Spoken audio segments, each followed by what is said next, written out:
E aí, meu querido, como estamos? Estamos começando mais um episódio do InterpretaCast. Você deve estar nesse momento aí, pelo que eu sei, agora com o seu UK na mão. É esse momento que você está, né? Então, o que eu pensei? Eu pensei assim, vou trazer duas pessoas nesse podcast, dois amigos queridos, que hoje são mais quase médicos do que ex-vestibulandos, né? Eles já estão no 4º ano de medicina aqui na UFSC e eu trouxe os dois para falarem com vocês sobre como foi o processo na época deles e o que eles podem te ajudar em relação a essa questão de estudos, de querer virar madrugada vendo aula, de poder relaxar um pouquinho, o que fazer nessa reta final, né? Então, como eu sei que eu falando para você nem sempre funciona, né? Porque você fica, lá vem o Laura com aquele papinho de saúde mental, lá. Eu trouxe reforço, daí não sou eu que tô falando, beleza? Então estamos aqui com o João e a Ju. Como é que estão vocês? Tudo certo? Oi, tudo certo. Estão nervosos? Tá tudo bem? Tudo tranquilo, tudo João certo. Tá tranquilo, a Ju tá um pouquinho nervosa, Ju? Um pouquinho. Quer um abraço? Faz parte. Agora já começou o episódio, o abraço fica depois, tá? Tá bom. Estamos aqui com os dois, nós vamos começar o nosso papo. Então eu queria que vocês começassem se apresentando, dizendo pra galera quem são vocês, o que estão fazendo aqui, que estão fazendo medicina. Conta um pouquinho da história pra galera. Vamos começar, João. Diga qual é a sua situação. Bom, eu tenho 23 anos atualmente e minha vida inteira eu morei aqui em Santa Catarina. E aí esse processo agora, pós-vestibular, vindo pra Floripa, aqui aproveitar bastante a cidade, mas já no 4º ano agora da faculdade de medicina, como bem adiantou, a gente é mais médico do que ex-vestibulando. E 4º ano, né? 4º ano a gente já começa a ver a responsabilidade pegando um pouco ali, o que realmente vai esperar por a gente. Mas tá sendo bem boa a experiência, é bem legal, é bem divertido o curso, a faculdade. Massa. Então vale bastante a pena. Show de bola. E Ju, qual é a situação? Meu nome é Juliana, eu tenho 26 anos. Eu sou amiga e colega do João. A gente tá junto na mesma sala. Que beleza. Matam aula junto? Não, quer dizer, estudam juntos, se dedicam juntos? Bastante. Bacana. Então é daqui mesmo, Ju? Eu nasci em Minas Gerais, mas eu moro aqui tem quase 10 anos. Tu vê só, hein? Uhum. Não quis voltar pra Minas quando passou? Não quis, eu gosto muito de Floripa. A Ilha da Magia pega, né? Aí o pega pessoal não bastante. sabe que tá fora assim, não, eu quero passar em casa e tal. Porque você não experimentou vir pra Ilha da Magia. Mas a gente deixa isso pra outro momento, né?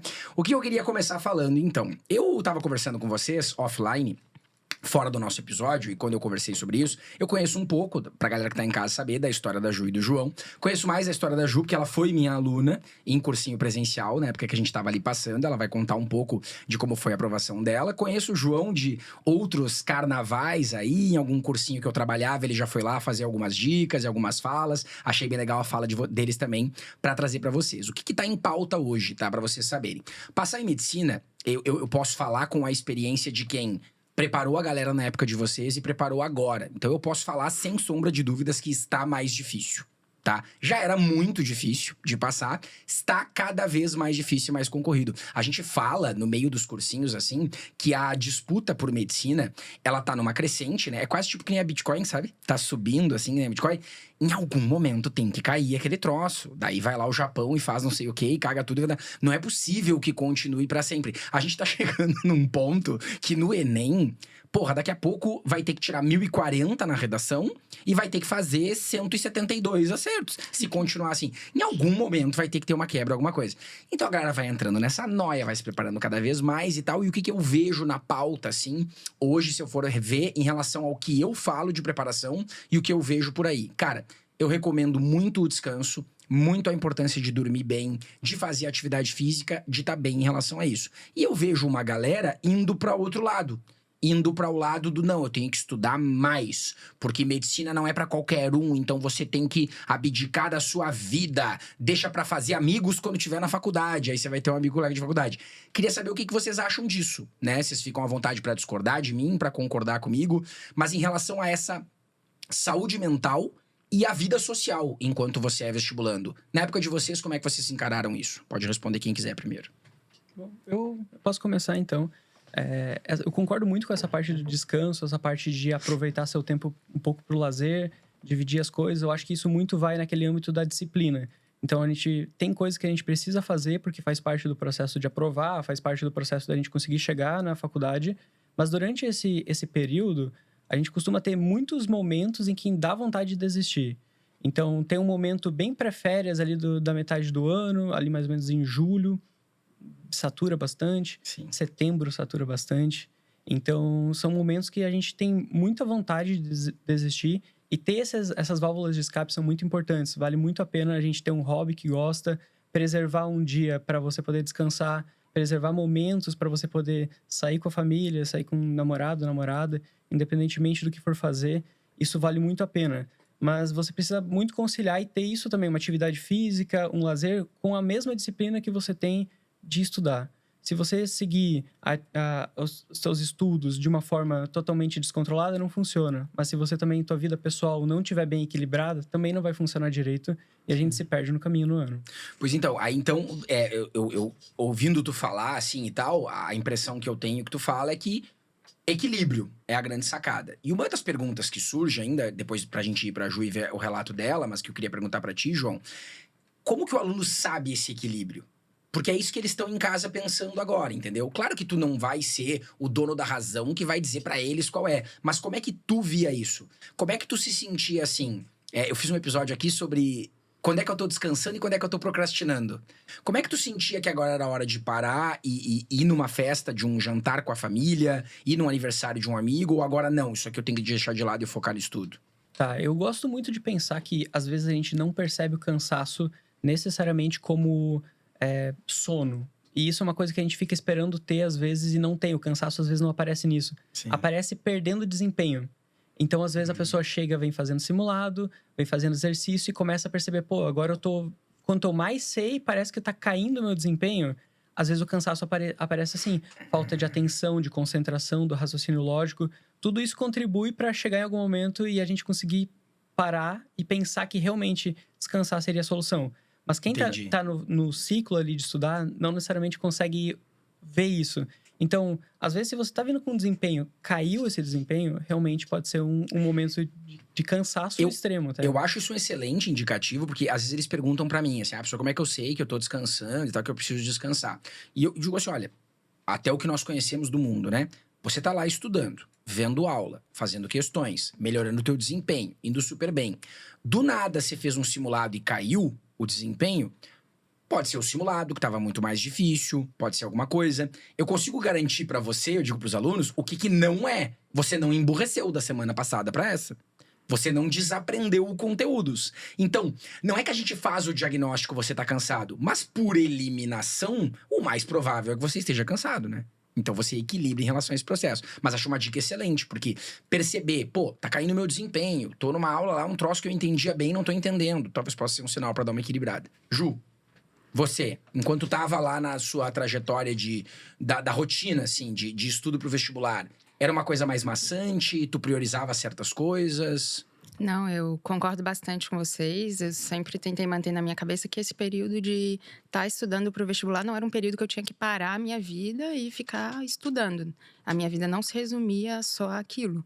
E principalmente notar quando eu estava cansada, quando eu não conseguia mais ler uma questão e entender o que ela estava pedindo, quando eu não conseguia mais fazer as ligações no meu pensamento, ou não conseguia trazer um conteúdo de volta à cabeça que eu sabia. Tentava descansar bastante, mas que nem o João falou, tendo sempre um zelo muito grande de que eu estava estudando. Então, eu precisava estudar e também precisava ter os meus momentos de lazer e descanso, ficar com a minha família, ficar com os meus amigos, praticar meus hobbies, porque a minha vida não era só o cursinho pré-vestibular e nem é só o curso de medicina. Tem muito mais coisa pra eu fazer. A gente pode falar sobre isso aí daqui a pouco também. Mas eu quero falar sobre essa época de pré-vestibular, que tu falou assim, minha vida não era só nisso, tá? Mas sempre foi assim durante a tua trajetória? Ou nos últimos anos ali, tu começou a dar atenção mais pra isso? Minha pergunta é, a partir do momento que você decidiu, quero medicina, vou começar a estudar. Não me lembro quantos anos de cursinho foi que você fez? 2 anos. 2 anos. Durante esses 2 anos inteiros, tu sempre priorizou isso? Tu notou alguma coisa a mais ou a menos? Como que foi isso? Ah, não. No início eu vou passar em medicina, aconteça o que acontecer. Enlouquecido. Então era aquilo, sangue no olho, eu vou estudar 24 horas por dia, eu vou fazer não sei o que, não sei o que. Teve essa fase, né? Sim, mas isso não funcionou. Cara, olha o que eu lembro. Eu vou dizer o que eu lembro dessa fase, tá? A Ju foi minha aluna, 2 anos, num cursinho presencial. E no primeiro ano, eu lembro de você em todas as aulas. Enlouquecida, doida. No segundo ano, às vezes eu me perguntava se você ainda tava no cursinho. Que foi o ano em que você foi aprovada, né? Eu me perguntava assim, mas a Ju continua, né? Eu perguntava pra coordenação, desistiu? Ela tá indo ou não? Porque parece, essa impressão que eu tenho de longe. A gente já conversou muito sobre o teu processo, né? Mas a impressão que eu tenho de longe era essa, assim, que você meio que foi ficando mais leve com o processo, assim, né? Daí a gente acompanhava redes sociais, tava lá, a Ju na praia. Quinta-feira de tarde, aula de cursinho. Eu tava dando aula de manhã, tava na praia. Como é que foi essa pegada de começar a dar mais importância pra essa parte psicológica? Eu acho que perceber que o que vai me aprovar no vestibular não é quantas horas eu fiquei estudando, ou não é quão bonito o meu resumo estava, ou não é quantos simulados eu fiquei em primeiro lugar. Isso não vai me importar no dia da aula. Vai importar o quão descansada e preparada eu estou para aquele momento e para acessar as informações na minha cabeça, para responder aquilo com tranquilidade, para saber que eu sei aquela matéria e que eu vou conseguir acessá-la de alguma forma. Massa. Então, acho que desapegar um pouco desse perfeccionismo de preciso estudar tantas horas por dia e tentar fazer essas horas, mesmo estando cansada, isso não vai ser útil para mim. Ou então, eu preciso ter um resumo que tenha 3 cores de marca-texto nesse resumo. Isso não vai ser útil para mim na hora que eu for responder a minha prova. E vocês contavam as horas de estudo? Não. Tipo assim, no ano que vocês passaram, né? Eu estudo X horas por dia. Se Não. alguém perguntasse naquele dia, quantas horas tu estuda por dia, tu saberia? Ah, uma média, mas eu não contava. Tu sabia que a galera hoje em dia usa aplicativos pra registrar e eles disputam nos aplicativos quem estuda mais horas? Eu não sabia. Tu tá rindo, mas eu tô falando sério? Tá. Eles disputam. Eu nunca sei o nome do aplicativo. É um nome muito difícil de pronunciar. Acho que até tem mais de um. O João fez assim e conhecia. Tu conhece, né? Eu conheço. Tem disputa de quantas horas estuda. Isso. Daí tem aquelas ideias de estude comigo, fazendo live. Isso virou uma febre assim, de acompanhar alguém se filmar estudando, assim. Inclusive eu fiz um episódio que eu critiquei, né, este modelo. E uns ficaram brabos comigo. Porque às vezes no Twitter eles vão e eles postam assim, ó. Porque a fulana de tal registrou aqui que ela ficou não sei quantas horas. Não tem como. Ela deve ter dormido e esquecido ligado. E aí eu pensando, lendo assim, tá, mas e daí se ela dormiu e esqueceu ligado? Não pode, porque ela tá no ranking não sei o quê. Daí eu fiquei assim, cara, horas de estudo. Eu acho que tem essa visão ainda da quantidade, né? Então você tem que ficar muitas horas fazendo aquilo. Eu não sei do que é exatamente isso, assim, mas eu noto uma preocupação com a quantidade de aulas. Parece que, olha, quantas aulas tu tem de matemática por semana? Tantas. E tu tem quantas? Tantas. Ah, então eu tô mais preparado que tu. Cara, não necessariamente. Eu conheço gente que tá tendo 3 aulas de matemática que de repente tá mais preparado que quem tem 6, né? Sim. Por que tu acha que nessa época a gente deixa se influenciar tanto por isso? Porque eu acho que as pessoas estão competindo uma com a outra, elas acham que um vai tirar o lugar da outra se mostrar um desempenho. Eu nem sei se dá para chamar isso de desempenho, porque na hora da prova não vai importar. Se você fez 15 horas ou se você fez 5 horas, vai importar se você passou no final. Então, não sei, talvez para usar algum estímulo no meio do caminho, mas esse estímulo acaba sendo um pouco nocivo, né? Porque coloca muita pressão em cima da pessoa e faz todos os dias serem muito estressantes, o que é uma coisa que ninguém tá precisando. Não aguenta, né? João estava me contando, dentro dessa pressuposta, a gente estava conversando antes do episódio, claro, né, gente? Para ter uns briefings ali. Estava contando que quando você passou, você foi para Teresina. Foi isso. Conta um pouco dessa história pra gente. Você passou pelo Enem, daí você tinha uma nota, foi pra lá, voltou, como é que foi isso? Foi uma história bem louca, assim, porque eu acabei meu ensino médio e aí fiz o meu Enem. Não foi um Enem que brilhou muito, assim, dava pra passar em alguns lugares. E aí aconteceu, eu olhei, Teresina, dá pra passar. E aí tava meio que na cabeça, na época, só se passa em medicina uma vez. E isso, logo depois eu descobri que não. Não pode desperdiçar a oportunidade. Não pode desperdiçar a oportunidade, isso. Porque vai que no outro ano eu não consegui entregar mais do que isso, e aí eu já perdi um ano. E aí eu fui. E aí eu fiquei um tempo morando lá, enquanto fazia faculdade lá, até outras coisas organizarem na minha vida. Aí acabei trocando de universidade temporariamente. E é nesse momento que eu troquei, voltei pra cá, pra Santa Catarina. E aí começou já esse rolo de pandemia, em que as aulas todas pararam. E aí nesse espaço de tempo eu acabei ganhando alguns meses para estudar um pouco a mais, que era o quanto realmente faltava para eu passar. Mas eu acabei indo para 4 universidades diferentes, agora é a 4ª UFSC. Caraca. Em Floripa, essa eu tô pretendendo terminar, aqui eu não tô pretendendo... Eu espero que já estando no 4º ano você termine também, né? Eu espero que eu termine, assim. Mas foi muito bom, até quando eu cheguei ali que eu consegui fazer meu último Enem, que eu aprovei para cá, eu consegui passar em vários lugares. Na época, até a própria USP ainda estava via SISU, tinha nota para passar para para USP via SISU. E foi uma experiência legal, assim, conseguir ter a nota e falar assim, ok, cheguei onde que eu queria chegar. E o quanto eu investi de energia foi importante. E então, assim, mas são várias experiências. Eu acabei indo para longe para descobrir que talvez tem outros valores na minha vida que pesem um pouquinho mais do que necessariamente querer entrar na faculdade de medicina. Tem outras coisas muito importantes para mim. E não fazia tanto sentido continuar lá. E tu sempre focou no Enem? Eu sempre me dei bem com o vestibular da UFSC também? O vestibular da UFSC foi um pouco menos o meu radar, assim. Acabou virando depois por conta de realmente de focar em Floripa. Tá. Então, quando virou essa chave de eu querer vir para Florianópolis mesmo, eu coloquei o vestibular no meu radar, mas antes eu já fazia vários vestibulares, o FPR, estaduais do Paraná, por exemplo. Mas o Enem sempre foi o que eu estava estudando ativamente ali para ele. Então, eu tinha uma facilidade com ele e gostava de estudar a prova. Até hoje gosto de estudar a prova, entendo a prova bem, assim. Consigo até passar bastante de como que eu entendo essa prova. Legal. E essa parte que tu falou me interessou, de que tu estudou pro Enem enquanto tu estava na faculdade. Só que daí foi durante a pandemia. Então tava com aula online ou tava sem nada de aula? Tava sem nada. E aí te ajudou bastante, Ajudou. né? Queria perguntar o que tu acha que passou por isso, se a Ju quiser dar a opinião dela também. Uma galera vem e me pergunta assim, Lauro, eu consigo estudar para medicina fazendo outra faculdade? Então o cara tá lá fazendo direito e estudando para medicina, fazendo enfermagem e estudando para medicina, fazendo farmácia e medicina. E eu tô fazendo faculdade agora de psicologia. Eu faço o menor número de disciplinas possível, eu faço 4. Eu não sei como um ser humano faz mais do que 4 disciplinas na faculdade. Parabéns para vocês, eu faço 4. E não dá, eu não teria como. Então, assim, ó, quando o aluno vem me perguntar, eu sou o mais sincero possível. Eu digo, olha, se tu precisa fazer algo, por exemplo, eu preciso trabalhar para me sustentar. Não é uma opção não trabalhar. Eu preciso trabalhar, então eu vou fazer o melhor que eu posso em relação àquilo. Só que tem uma galera no Brasil que é assim, ó. Não, eu não posso ficar só fazendo cursinho, porque senão eu sou um inútil só fazendo cursinho. Eu preciso estar fazendo alguma outra coisa. Então a pessoa entra numa faculdade de um curso que ela não quer, só pra dizer que ela entrou em aquilo, ficar fazendo alguma coisa e estudar ao mesmo tempo. Na opinião de vocês, dá pra fazer isso bem feito, conciliando as duas coisas? Eu acho que muito depende de onde você está partindo.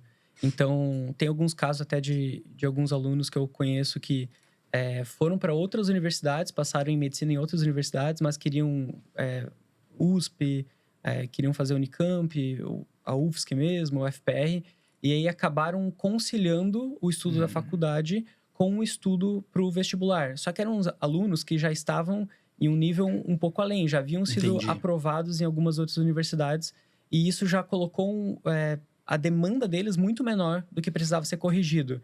Agora, não tá saindo do zero, né? Exato. E aí, quando você pega assim, vou começar a sair do zero, e aí você tá fazendo um curso que você efetivamente não gosta, por puro medo de não ser aprovado mais no final do ano, e aí chegar no final do ano e falar assim, pelo menos eu fiz um ano aqui de outro curso, às vezes não é bem esse o caminho. Sim. Porque você acaba não se dedicando inteiramente para aquele curso que você assumiu, e teus estudos para o vestibular vão estar prejudicados. Isso é um fato. Então, realmente vai depender muito de que momento você está saindo. Você está saindo de um momento mais inicial, de um momento mais avançado já dos estudos. Eu acredito assim, né? Eu entendi o que tu falou, concordo plenamente. O cara, tô estudando para passar em medicina na USP. Passei em medicina na Fundação em Porto Alegre. Tinha nota para lá, não tinha para USP. Vou cursar em Porto Alegre. Paralelo a isso, eu vou tentar fazer. Cara, acho que dá. Especialmente se tu tiver a noção, eu falo muito isso pros alunos, de que tu não pode fazer a faculdade também com 100% da tua dedicação. Tu vai fazer o que tu precisa ali. Eu sou um cara que falo, assim, sem vergonha nenhuma. Eu não estou fazendo o meu melhor na faculdade de psicologia.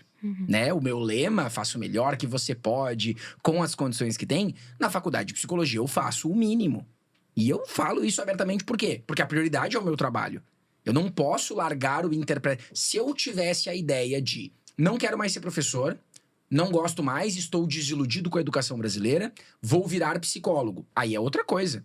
Aí eu vou fazendo isso aqui meio de qualquer jeito pra manter ganhando uma grana e foco tudo lá. Não é o caso. Eu tô querendo fazer alguma coisa pra aprimorar. Então, quando eu tô na faculdade de psicologia, cara, o professor tá dando aula e ele tá falando de um troço que não me interessa. Um caso clínico atender de um aluno que é uma patologia que tem a ver mais com psiquiatria do que com psicologia. Eu não vou precisar disso, eu tô lá fazendo outra coisa. De repente, ele fala um caso de um vestibulando. Eu já largo tudo que eu tô fazendo e ele tem 100% da minha atenção. Saber equilibrar isso também faz a diferença, né? E se você for pensar dentro do nosso papo, tá muito ligado ao equilíbrio com o descanso também, né? Porque, na verdade, tudo que acontece na vida é você ver as situações que se apresentam pra ti pra que tu possa tomar uma decisão. O João fez isso lá em Teresina. Cara, eu fui pra lá, fui. Tô aqui. Quais são as opções? Seguir aqui por mais um tempo, e não estamos nem entrando no mérito se a Federal do Piauí é uma boa universidade, se não é, se a cidade é boa ou não é. Não, pô, é longe pra caramba da tua família, né? Estamos aqui no sul do Brasil. Então, as situações que se me apresentaram são essas. Eu vou fazer isso e vou tentar fazer e vou fazer o que é aquele ponto, né? Muito que bem. Agora eu queria perguntar pra Ju. Ju, você tem que contar uma parte da sua história que é fantástica, que eu acho que vai deixar os ouvintes meio incrédulos. A Ju tinha uma nota, quando eu conheci ela, já muito boa. Ela quase entrou em medicina. E aí ela começou a fazer cursinho, né? No início do ano, não tinha passado no SISU. Teve o SISU do meio do ano, ela tinha chance de passar na Federal de Santa Maria, que é onde eu nasci. E daí teve uma mineira que estava em Florianópolis, tendo aula comigo, tinha nota pra passar na Federal de Santa Maria, é um sinal divino. Você encontrou um professor de Santa Maria pra ir pra Santa Maria. E aí, naquele SISU, você não colocou. Você tentou na FRJ, se eu não me engano. Foi. Porque, pra quem não sabe, também a UFSC, em Floripa, onde você estava, não tem SISU de meio de ano. Então, você colocou pra UFRJ. E pra galera saber e se situar, a Ju botou a nota, que eu lembro, da UFRJ. Não passou. Passaria em Santa Maria. Mas aí ela pensou assim, tranquilo. Tá tudo certo. Era um SISU a mais que eu tentei. Agora eu tô estudando. Vou fazer o Enem, vou ir melhor e vou passar. E você que está em casa, acredite ou não, a Ju foi pior naquele ano O plot twist. do que no ano anterior. Sabe aquele medo que você tem, assim, em casa? Que quando você deixa os pensamentos intrusivos vencerem e você diz assim, ó, já imaginou se a minha nota cai? Aconteceu com a Ju. Ju, você lembra mais ou menos disso? Como é que foi? Foi horrível, foi muito ruim. Tipo, eu tava com a minha nota muito alta, já no primeiro Enem que eu tinha feito ali. Eu tava em outro curso antes, né? Daí eu fiz o Enem, tirei a nota autona e pensei, nossa, agora eu vou ficar um ano no cursinho, só vai melhorar. Com certeza eu vou passar. Não tem opção, na minha cabeça não tinha opção de piorar a nota. E eu tava estudando, não era como se eu tivesse tido um ano desleixado, assim. Eu tava estudando bastante, ia bastante pras aulas. Vamos deixar claro pra galera em casa, né? Atenção, vá percebendo as coincidências. No ano em que ela ia em todas as aulas, estudava 24 horas por dia, enlouquecida, não priorizava a sua saúde mental e o seu descanso, a nota dela diminuiu. Tá ficando claro pra vocês, né? Mas pra ti, até então, estudar era aquilo ali e tu tomou aquele baque. Sim, não, eu não tava esperando. Foi muito pesado, assim, foi decepcionante, tirou meu chão. Eu acho que a tua redação era muito boa naquele ano anterior, não era 960 ou 980? Era 960. E caiu pra 880, né? Caiu, pra 880. Agora vai ter gente no episódio que vai parar de ouvir o episódio. Só vai dizer se a minha nota cair pra 880, eu morro. Tá. E aí, como é que foi esse processo? Não passei. Olhou no SISU, você chegou a tentar o SISU, lembra? Eu não passaria em nada, eu não botei nada. Nem tentou. Nem tentei. Desistiu não. da vida. A minha nota foi muito baixa. Eu acho que foi uns 20 pontos a menos, né?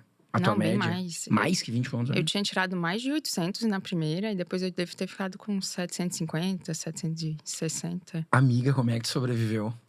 Não, foi muito ruim Tu tá mesmo. aqui, filho. E como é horrível. que foi esse processo do ressurgir das cinzas, a fênix, me reerguer e vou tentar de novo? Porque a vontade de desistir deve ter sido gigantesca ali. Gigante. Eu olhei tanta coisa pra fazer ou pra não fazer nada. Deu vontade de... Primeiro, eu fiquei bastante tempo sentada chorando. Sim, E não aí, tem como não. Bem triste. Eu fiquei bastante tempo sentado chorando quando isso aconteceu. Imagino você. Dá aquela sensação de que realmente as coisas estão fora do seu controle, que não vai ter o que você possa fazer pra passar. Dá uma sensação de desespero, angústia. Mas Eu tinha opções, né? Eu poderia continuar tentando, era o curso que eu queria. Eu já tinha desistido de outro curso, porque esse era o curso que eu queria. Eu vi pessoas muito próximas de mim passando, o que me deixava muito feliz, mas também me deixava muito triste, porque eu queria ter passado junto. Foi um baque que eu não estava esperando. Para mim, na minha cabeça, não tinha como piorar a nota. E piorar nesse nível, assim, de não conseguir passar em mais nada. Sendo que antes eu estava toda, nossa, quero escolher a minha faculdade. Vou poder escolher. Então, foi bem... Negou Santa Maria! Foi bem duro. Mas com as opções que eu tinha, o que eu podia fazer era continuar estudando. E era uma coisa que eu já vinha fazendo. E eu tinha a chance de melhorar coisas que eu não tinha feito no ano passado. E tentar uma abordagem nova. Eu acho que isso é importante. Perceber que você errou, que o jeito que você estava estudando falhou. Então, você tem que melhorar de alguma forma. Não é bater na mesma tecla, continuar do mesmo jeito. Alguma coisa você fez que não deu certo. Então, estar aberta a essa possibilidade de mudança e escutar as pessoas que têm mais experiência que você também. Maravilha. É. E aí você fez um ano de preparação mais focado, mais equilibrado, digamos assim. Mais equilibrado, sim. Daí tu focou mais em questões, mais em conteúdo? Você fazia terapia, alguma coisa do tipo? Não, eu não fazia terapia. Eu fazia acompanhamento com a psicóloga do cursinho. Tá. Daí, eu foquei bastante em simulados. E eu me desapeguei bastante daquela coisa de... eu preciso fazer todas as questões de tal conteúdo hoje, porque eu tive tal conteúdo. Não, eu estava estudando o que me fazia falta, onde eu estava falhando. Eu não ficava tentando massagear meu ego, fazendo questões só que eu sabia que eu já sabia. Eu não ficava repetindo coisas que, para mim, não iam acrescentar em nada. Então, eu busquei as minhas falhas, trabalhei em cima delas. Descansei muito esse ano. No ano da aprovação, você descansou muito. Descansava muito. Que loucura isso, né? Sim. É difícil pra galera conceber isso, quem tá em casa fica assim, né? A galera fica entrando na noia de dizer, olha que loucura. Estudava pra caramba, teve uma queda de nota, no outro ano mudou algumas coisas, botou mais importância no descanso, conseguiu. Acho que isso falta para as pessoas entenderem. Mas tu falou um ponto ali que me interessa muito, que tu disse assim, a pessoa tem que saber reconhecer o que ela errou e tentar uma abordagem diferente. Cara, eu sempre falo pros alunos assim, rodar, não passar, é horrível. Mas existe uma coisa pior, que é quando você roda, na segunda vez que você faz o Enem ou o vestibular, pelo mesmo motivo do ano anterior. Então eu sempre digo pra galera assim, ó, a gente quer que você passe. Eu não tenho como prometer a aprovação. Tem uns outros cursos que prometem, eu não prometo a aprovação. Não tenho como, porque é impossível. Mas eu digo pra você que se você rodar pelo mesmo motivo, cara, não tem como você não desistir daí.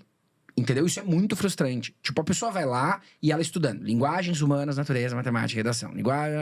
Por que você rodou? Natureza. Eu tenho um aluno ali da mentoria que fez 39 em linguagens, 42 em humanas, 40 em matemática, 23 em natureza. E 960 na redação. Porra, tá claro que você rodou por causa de natureza. Aí vai no outro ano, o que eu digo pra criatura? Estuda a natureza como se fosse a última coisa que aconteceu na tua vida. Ai, professor, mas sabe o que é? A minha professora de redação, ela disse que eu não posso negligenciar a redação pra focar em natureza. Eu digo, cara, se tu rodar de novo por causa de natureza, sabe o que vai acontecer? Tu vai rodar, vai assinar minha mentoria e vai perguntar assim, Lauro, o que eu faço esse ano? E eu vou te dizer a mesma coisa que eu te disse ano passado. Prioriza a natureza. Não, mas é que eu fico com muito medo, assim, ó, de priorizar a natureza e rodar por causa do resto. E eu digo, cara, se tu rodar por causa do resto e tu fizer 45 em natureza, aí no outro ano eu te prometo que tu passa. Porque tu já conseguiu fazer tudo o que tu precisava. É só tu conseguir equilibrar as coisas agora. Então a galera fica com uns medos, umas noias, que eu não sei de onde vem, assim. Mais ou menos sei. Fica falando alguma coisa. É claro que um professor de redação, que tá dando aula de redação, vai dizer pra você não negligenciar a porra da redação. Ele vai dizer o quê? Não estuda a minha matéria? Claro que ele não vai dizer. Mas eu noto esse medo da galera. Se a galera tá agora ouvindo esse episódio, falta 1 mês e pouquinho pro Enem. Ai, não fala quanto tempo falta. Tá nesse troço. E aí a pessoa sabe o problema dela. Ela sabe que é matemática. Ela sabe que é linguagens, que ela negligenciou. Ela sabe, talvez, que ela não estudou humanas o ano inteiro. E que agora era a hora de dar uma olhadinha em humanas. Só que ela fica com medo de, tenho que ver tudo, etc e tal. Então eu queria saber a relação de vocês, assim. Nós não vamos falar dos cursinhos que você fazia, nada disso. Mas você fazia um cursinho, colégio, tinha ali um acompanhamento. Como é que era, a pergunta que eu quero fazer é, a autonomia de estudo de vocês? Porque eu sou um cara que eu defendo muito a autonomia. Os meus cursos, eles têm cronograma sugerido. Mas às vezes eu digo assim, de repente tu não segue isso aqui. Eu mando não maratonar as aulas, mas daí vem o fulano lá, tu pode ser que seja uma boa maratonar. Como é que era a autonomia de vocês em relação ao cronograma do cursinho, ao que eu brinquei um pouco contigo que não te via na aula? Como é que vocês lidavam com isso? Deixa eu até começar falando um pouco sobre isso, porque eu acho que é uma coisa assim que eu percebi quando eu estava fazendo durante minha última etapa de preparação. Foi o momento final ali que eu estava realmente me preparando para a prova. E eu seguia, por exemplo, o que era proposto de aula e eu seguia o que era proposto de exercício do cursinho. Porque era uma coisa a menos que eu precisava ficar pensando. Entendi. A organização, para mim, era uma coisa que valia muito a pena. Agora, eu gostava muito de ficar brincando e identificar meus erros. Aquela ideia de corrigir realmente o que a gente errou. Eu até falo, cara, simulado não é para ver quanto você tira de nota. Simulado é para você ver onde está faltando. Porque se você consegue, num simulado, identificar onde estão as lacunas do teu conhecimento, você vai lá, estuda aquilo, você fecha e essa lacuna não existe mais. Perfeito. No próximo simulado, você vai fazer o quê? Vai procurar novas lacunas. Vai chegar algum momento em que não vai mais existir essas lacunas. Então, ela simplesmente... Tua nota vai subir. Mas não é que simplesmente tua nota sumiu. É que você tá fechando todas as brechas que É uma tinham. consequência. É uma consequência. E não pelo caminho inverso. Então, se você vai fazer uma lista de exercício e não se apega a teu erro, não entende o motivo que você errou para corrigir ele, tá errado. Vai ser uma coisa que você vai ficar massageando o ego, que nem a Ju falou, e vai chegar assim, pô, eu adorava fazer questão de química. Muito bom fazer questão de química. Eu já tava na Quem minha... é que adora fazer questão de quê? O João é estranho. Pelo amor de Deus. Eu gostava muito de ciência da natureza. Geralmente é uma coisa que não é tão comum, assim. Sim. Mas fazer questão de português era um horror. Sim. Não conseguia, assim, não dava muito certo. Só que daí que eu me apegava. Realmente eu via que eu precisava estudar aquilo. Sim. E não existe conteúdo que seja insuperável à constância. Se você for muito constante, todo dia bater naquele conteúdo um pouco, toda semana ter contato naquele conteúdo, algum momento você vai ficar bom naquilo. Perfeito. Não existe nenhum conteúdo que eu vi até hoje que, se você dedicar bem, com constância, com ciclos bons, não tem uma solução muito boa para ele. Então, acho que é essa ideia de preparação, assim, vale a pena seguir, às vezes, o que o cursinho propõe mesmo, mas tem que ter o teu toque individual ali no meio. Isso. Porque aquele é um modelo geral que funciona para a maior parte das pessoas. E você tem que adicionar o que é o teu diferencial, o que tá fazendo falta para você. Perfeito. É porque isso que tu falou do simulado, eles que estão ouvindo e são meus alunos vão achar que a gente combinou. Eles vão achar que a gente combinou, mas eu juro que nós não combinamos. Não combinamos nada. Mas essa questão do simulado é fundamental, tanto que assim, eu agora nos meus cursos, antes eu não tinha simulado autoral que eu fazia, durante um determinado momento eu tentei contratar uma plataforma dessas de simulado, mas a experiência foi mais ou menos, e aí eu comecei a elaborar de linguagens os meus próprios, né?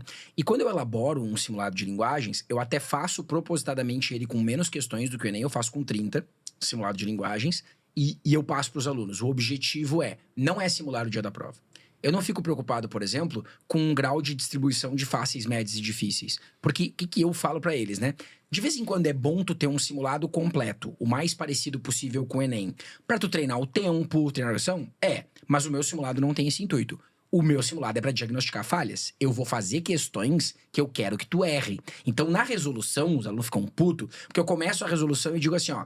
Essa questão aqui, muita gente vai na B porque vai enganar. E eles ficam, puta, na B, filho da puta. Porque eu elaborei pra aquilo, né? Essa é a intenção. Então eu entendo que o simulado do meu curso de linguagens, eu tenho que fazer você errar pra que você conserte aquilo e descubra no dia, né? Então, vocês falaram do massagear o ego. Cara, eu como professor, poderia fazer um simulado mais acessível, que o cara acertasse, ficasse feliz, e ele ia ficar feliz com o meu curso e ia dizer pra todo mundo quanto ele tá aprendendo. Só que, cara, não vai ajudar na hora da prova, né? Então, essa relação simulado-realidade da prova, eu queria perguntar, se vocês lembram, porque já faz um tempo, a nota que vocês tiveram no dia, ela era parecida com esse desempenho dos simulados?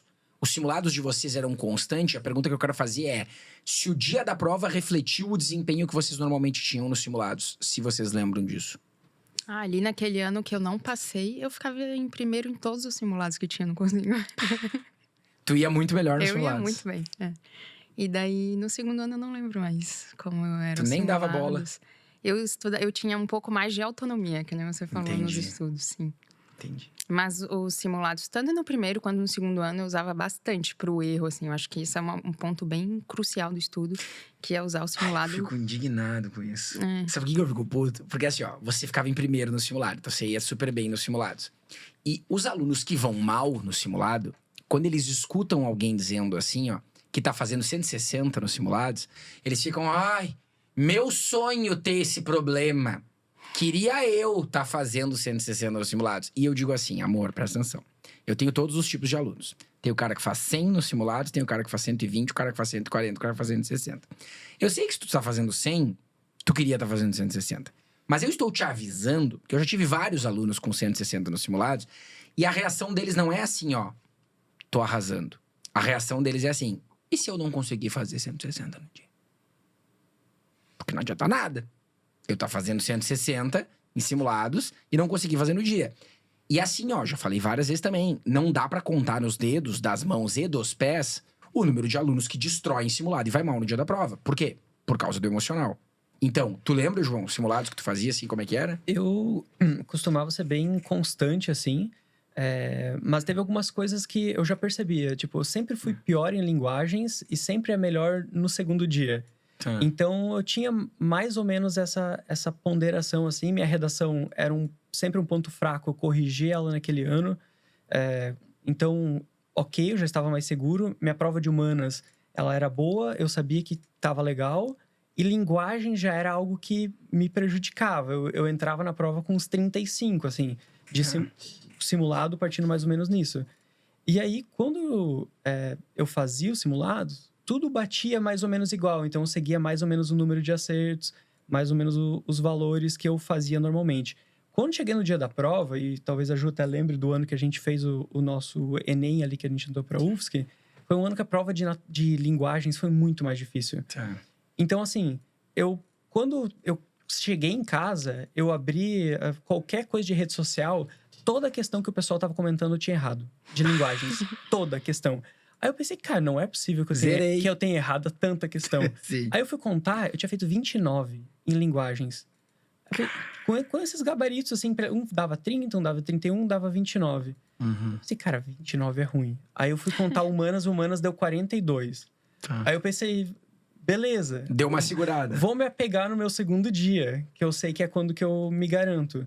E o meu segundo dia de matemática foi bem o quanto eu entregava. Eu fazia 40, 41 acertos, eu fiz 41 realmente. E natureza eu fui melhor no ano. Eu fiz 44 na prova mesmo. Porra. Então, era uma... Sai daqui, sai. Eu entrei esse episódio, sai eu daqui. entrei na prova 44, precisando, sabendo que eu tava precisando da minha vida ali naquela... Sim, Porque eu tinha um 29 em linguagem. Tu tava na cabeça, continuando. Só que é uma coisa assim que eu parei pra fazer, que é uma coisa que eu recomendo muito. Estudar a tua prova. Que prova tu tá fazendo? O que eu errei de questão de linguagens? O que dava de errar? O que pontuava pouco por PRI? E o que eu acertei? O que todo mundo acerta? O que pontua muito? Então, eu fiz uma nota, assim, excepcional por conhecer TRI. Porque se fosse no braço, assim, ó, dar a cara a tapa pra ler poesia, eu acho que eu não teria tirado muita coisa dali, não. Mas em outras coisas que realmente caem mais, tem mais frequência de aparição e que as pessoas, consequentemente, estudam mais, nisso ali eu tava acertando, foi bonitinho, deu certo. Mas e tu corrigiu esses 29, então, entre uma prova e outra, com os extraoficiais? Corrigi, fiz o maior erro que geralmente eu... Pois é. Mas eu às vezes falo assim... Depende da pessoa. Eu ia ficar muito mais ansioso se eu não soubesse do 29. Claro, porque tu tava recebendo aqueles comentários de que tu errou tudo. Mas e depois, no oficial, tu lembra se manteve os 29? 29. Mesmo. Fiz 29, 42... Então você passou em medicina com 29 acertos em linguagens. 29 acertos em linguagens. E é uma... Isso é surreal, hein? Não, isso é bizarro. Porque eu fiz 654 de nota de linguagens. Pô, baita. Com 29 acertos. Nossa. Só que com a coerência lá no teto. TRI perfeita. porque Estudo de caso. Alguma coisa eu tinha que me apegar. Sim. Ou era a TRI, Sim. ou era tentar entender arte abstrata. Eu Entendi. gosto mais de TRI. Eu também. Então, do que arte abstrata também. do que arte abstrata. Mas aí vem um ponto interessante, ó. Porque tu falou dessa do corrigir o gabarito entre as duas provas, né? Como regra geral, eu digo pra não corrigir. Mas em casos excepcionais, talvez valha a pena. Porque a galera tem que entender uma coisa também. O que vão estar comentando entre as 2 semanas? O Lauro vai comentar o que nas redes sociais dele? As questões que deram polêmica. Eu vou comentar a questão que vocês não fizeram a prova do ano passado, não vão saber, mas a galera que tá em casa vai saber. A do Gato Preto, que até agora ninguém sabe qual foi o efeito desconcertante do texto. A do Caetano Veloso, que ele mesmo se embananou com a resposta. A gente não vai comentar a questão da campanha publicitária da amamentação, que foi a mais fácil da prova. Não tenho o que comentar nessa questão. Então, a tendência de alguém que fez entre 30 a 35 acertos receber os feedbacks de que errou é muito maior. E aí, se tu tá num ponto, como tu provavelmente tava, desesperado, meu Deus, eu devo ter feito 12, talvez valha mais a pena corrigir. Só que daí, olha a importância do preparo emocional. É que você, João, parece um cara muito centrado. Mas a maioria da galera não é. A maioria da galera tá com a ansiedade no painel de controle. Então, ia ter gente em casa, no seu lugar, eu garanto, que por melhor que fosse em natureza e matemática, se visse 29, nem ia ir pro segundo dia. Ia ter uma galera que ia desistir.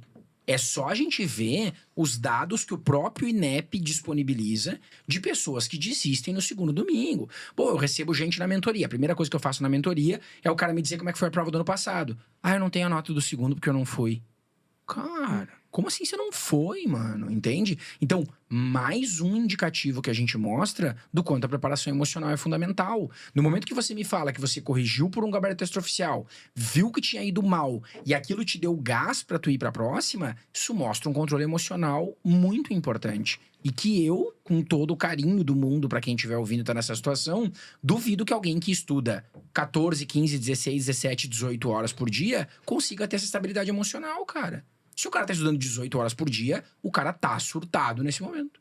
Uma coisa legal que eu achei que o João falou é que tudo isso eu acho que envolve bastante o autoconhecimento, né? Tanto para autonomia dele, de estar ali sabendo o que ele precisava estudar mais para a prova, qual era o melhor dia dele. Ele sabia onde ele ia falhar mais, quer dizer, que foi linguagens e humanas, e ele sabia que o segundo dia dele era mais forte. Sim. Então, eu acho que até ele se conhecer deu essa força para ele conseguir corrigir o gabarito e saber que no segundo dia ele ainda poderia mandar fazer uma prova boa ali. Mas eu acho que o autoconhecimento é o segredo da vida. Sim.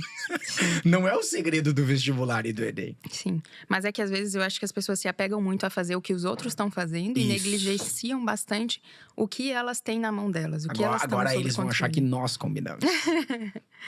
É isso. Sim. Ju. Eu vou morrer nesse episódio. Uma menina falou pra mim assim: professor, ano passado eu tinha uma estratégia de prova. Eu começava por linguagens, daí eu fazia o rascunho da redação, daí eu ia pra humanas, daí eu passava limpo a redação e voltava pra fazer as mais difíceis de alguma coisa. Daí, faltando uma semana, eu vi uma mediciner que passou em medicina e ela disse que era muito melhor começar por humanas. E aí, no dia, eu resolvi começar por humanas.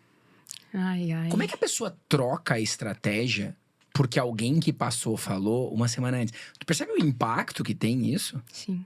Dela, não. Hoje eu percebo a cagada que eu fiz, nunca mais fazer isso. Mas fez a cagada, entendeu? Então, isso que tu falou agora é o que a galera mais tá fazendo, cara. Se vocês dois fizerem um vídeo no YouTube, Ju, quer ganhar uma grana? Quero. Abre um canal no YouTube e conta como foi o ano em que eu estudei X horas por dia, inventa um número, porque na internet ninguém se preocupa com a realidade. Estudava tantas horas por dia e fui pior do que no ano anterior. Vai ter X visualizações. Daí tu conta no outro como que tu diz, como eu passei em medicina descansando mais. Esse vídeo vai bombar horrores.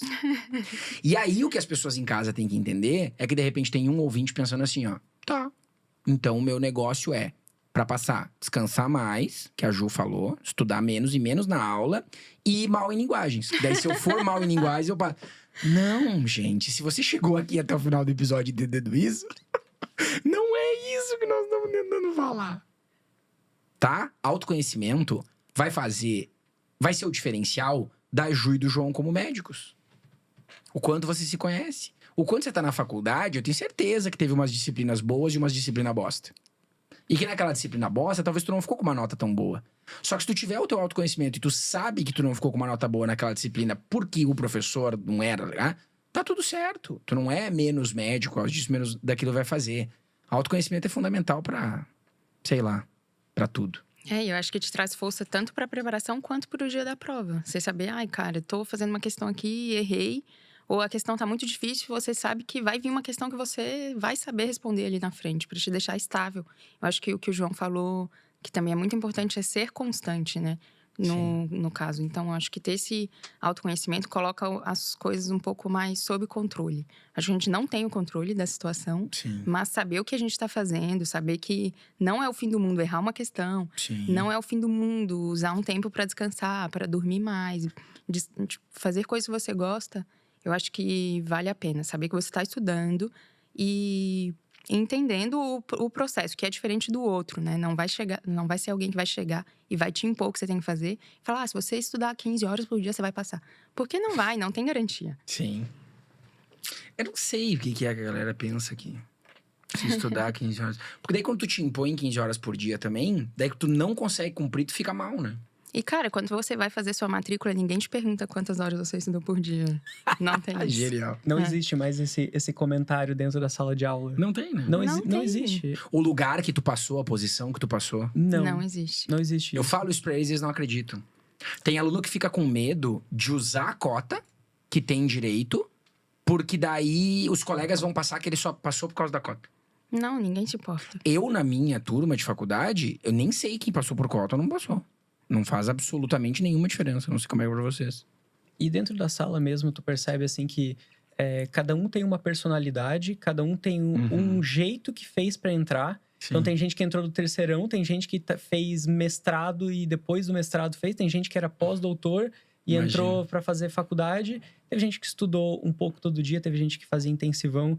Então, depois que tu tá lá dentro, isso não importa mais. Isso. Então, você passar pelo ódio, passar pelo amor, você passando, tá tudo certo. Lá dentro o jogo muda e é todo mundo muito bom aluno. Tá? E depois que alguém fala, assim, quando a pessoa conta a história, tu, bah, que legal. É o máximo a reação, vai dele. Ai, gente, nós estamos encaminhando pro encerramento. Eu avisei que passava rápido. Estamos encaminhando. Mas eu não posso encerrar sem perguntar pra vocês, João e Ju, que estão aqui.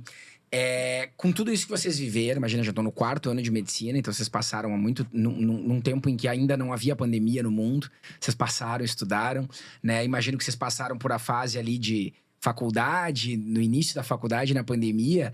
Mas vocês devem imaginar como é que deve ter sido pra galera passar na época de pré-vestibular. Por isso, né? Tem gente que tá nos ouvindo que não teve ensino médio. O início do ensino médio foi início, assim, e tal. Então, o que eu queria de vocês é assim, qual a maturidade que vocês adquiriram hoje? Porque é pouco tempo, 4 anos? Mas a nossa cabeça muda completamente.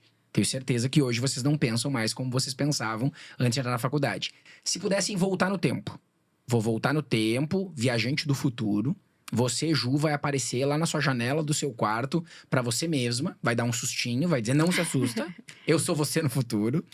E eu preciso te dar um recado. Tivesse alguma coisa que você pudesse falar pra você mesmo e dar uma dica do que você faria diferente. Ou um reforço. Continua fazendo tal coisa que tá bom. O que vocês falariam?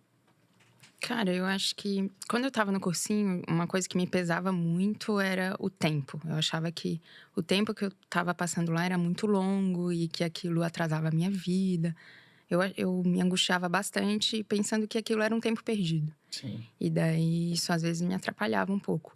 Eu acho que se eu voltasse e fosse falar comigo daquela época, eu ia falar. E eu passei por muito baque, assim, foi muito baque no cursinho, Sim. foi dolorido. Que essas coisas vão passar ao ponto de eu nem lembrar como doeu, assim, naquela época. Que essas coisas vão passar e vão tomar uma proporção muito pequena na minha vida. Porque eu vou entrar no curso, eu vou passar por outros perrengues, eu vou passar por outras alegrias.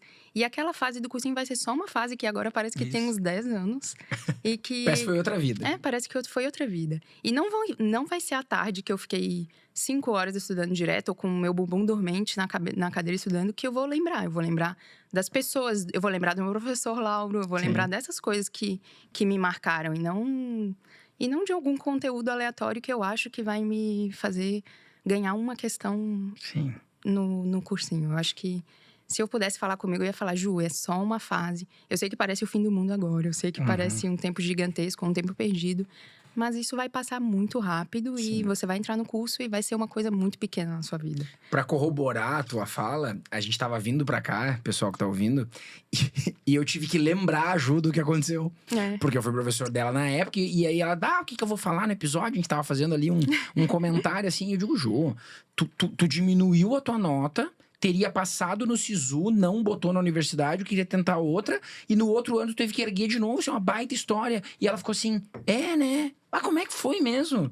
quanto que eu tirei? Daí ela teve que entrar agora, antes da gente começar, na página do participante pra ver a nota dela. Então você imagina, tem gente em casa pensando nesse momento, quando ouviu a tua história, que a pior coisa que poderia acontecer na vida dela nesse momento é tirar uma nota pior do que no ano anterior. E 4 anos depois você nem lembrava mais direito do troço. Nessa época eu quebrei meu pé, lembra? Eu tive que fazer uma Isso. cirurgia. Tu Eu ia quebrou pro o pé. cursinho de muleta e não podia pisar o pé no chão. E eu andava de Amiga. ônibus. Daí tu dizia, horrível. como é que eu vou fazer a prova com o pé quebrado? Aham. Agora mais isso que acontece na minha vida é só desgraça. Foi bem ruim. E agora tá rindo. João, qual o recado que você daria se pudesse voltar no tempo? Eu acho que eu daria bem o recado de conheça bem a prova que você vai fazer. Não vá pra prova sem ter uma estratégia. Não mude a estratégia aos 45 do segundo. Não é esse o caminho. Acho que realmente se eu voltar e falar assim, não, continue estudando o jeito de você fazer a prova, a tua técnica de prova, melhore isso, que isso realmente é um diferencial para quem tá buscando alto desempenho. E até essa câmera aqui, Isso. vai melhorar, tá? É bem melhor depois dentro da faculdade. A vida melhora bastante, tu não lembra de nada, tu não lembra de pé quebrado, tu não lembra de perrengue que passou. A vida fica muito melhor depois que você aprova. Dentro Show. da faculdade, as coisas são muito mais tranquilas. Agora a gente fica com medo, fica ansioso. É parte do processo, mas depois você vai ver que quando você aprova, você esquece, vai para as festas da faculdade, começa a viver bem o ambiente universitário e fazendo aquilo que tu se propôs a fazer. Sim. E tendo o resultado do que você se propôs a fazer é muito bom, é muito gratificante. Entendi. Então, só pra te aproveitar que tu deu o gancho, agora eu vou ter que perguntar. Tem uma galera que fala aquele papo assim de vocês reclamam do cursinho, na faculdade depois é muito pior. Não é, então. Não. O que é mais difícil? Passar em medicina ou a faculdade? Passar em medicina. Passar em medicina. É sem mais dúvida. difícil, sim. Eu sou mais cansado hoje na faculdade. A gente tem muita carga horária. A gente Tá. tem umas 40 horas a semana de aula, tem que Sim. chegar em casa e estudar. Então, Eu assim, sou mais cansado eu hoje, é sou uma mais frase cansado. fantástica. A gente é bem cansado mesmo. A gente entra na sala de aula cansado e vai embora muito cansado. Sim, Sim, entendi. é. Mas não tem a pressão do... Cara, se eu não passar, eu não vou não sei o quê, né? eu não tô competindo com ninguém. Isso. Minha vaga já tá lá, Entendi. eu já tô lá dentro. Eu cumpro o que eu preciso fazer dentro das matérias. Uhum. Acho que até a Ju compartilha disso comigo, assim, que a gente conversa bastante sobre... Às vezes a gente preserva energia em algumas matérias, dedica um pouco mais em outras. E você vai meio que manejando Entendi. o teu curso. Como tu tinha comentado até no começo ali da faculdade, tu pegou pouca matéria. Uhum. A gente não tem muita opção de pegar Isso. pouca matéria. Mas tem matérias que a gente vai dedicar mais energia, algumas Claro. menos. Diferentemente desse período de vestibular que realmente tu tem que dedicar bem em tudo. Porque vai fazer uma diferença. Sim. E Eu tem acho uma que satisfação são muito dificuldades grande, diferentes, né? São dificuldades Dificuldades diferentes. diferentes. Sim, pressões diferentes também. E eu acho que tá dentro do curso te traz uma alegria muito grande. Saber que está se formando, vai ser sua profissão. É muito bom, é bem gratificante, assim. Eu acho Estão que... ansiosos. Tô feliz. Que genial. Gente, muito obrigado pelo papo. Espero que vocês tenham se divertido. Tenham gostado. Foi Eu ótimo. acho muito divertido, acho legal. Acho que a gente vai ajudar bastante gente. Vamos ver o que a galera vai dizer nos comentários aqui agora do episódio, se gostaram. Mas a ideia basicamente é essa: tentar passar pra galera que tá em casa uma visão de vocês que já estão em outra etapa da vida, em outro momento, com outras preocupações. Acho que a grande mensagem que fica do nosso episódio é essa que o João resumiu muito bem no final: vai passar. Né? Tudo vai passar, a situação. A gente só tem que focar mais agora, e eu acho que esse é o recado final que eu queria dar. Acho que 2 coisas ficaram claras aqui da entrevista que vocês deram. A primeira delas é que eu acho que o pessoal tá muito focado em estudar o conteúdo para a prova e pouco em se preparar para a prova. Eu acho que estudar o conteúdo e se preparar para fazer a prova são 2 coisas diferentes. E parece que tem uma coisa muito comum na fala de vocês, que é a importância do se preparar para a prova, né? O João falou muito bem agora conhecer a prova, cara. Não pode chegar na prova sem conhecer a prova. Pega uma prova, vê como é que é, não se surpreenda. E a Ju, no ano que ela passou, ela parou de memorizar tanto conteúdo e focou mais em conhecer a prova também, né? Se preparar para o Enem vai além disso tudo, né? Então eu sempre falo pros alunos, já vou dar um spoiler pra quem ficou até o final. Quem ficou até o final merece ficar, né? Eu vou fazer os meus aulões de final de ano, que eu sempre faço no YouTube. E o que tem nessa época de aulão, né? Aulão de linguagens, aulão de humanas, aulão de natureza, aulão de matemática, os conteúdos que mais caem, as principais dicas. Cara, eu vou fazer um aulão inteiro só sobre ansiedade. Eu vou fazer um aulão que eu acho que nunca vi ninguém fazer Podia dizer assim, vão ter que copiar. Não, tomara que me copiem. Mas na segunda-feira, após a primeira prova do Enem, eu vou fazer um aulão sobre como se recuperar da tristeza da primeira prova para conseguir aguentar a segunda. Pra mim, isso é se preparar, entendeu? Não é só, não, agora passou, eu preciso das principais conteúdos que caem em biologia. Não, você precisa também, mas você precisa se preparar para o processo. Eu acho que uma coisa que me mudou muito quando eu tava no cursinho, eu lembro de uma aula sua, foi um gráficozinho que você fez de ansiedade.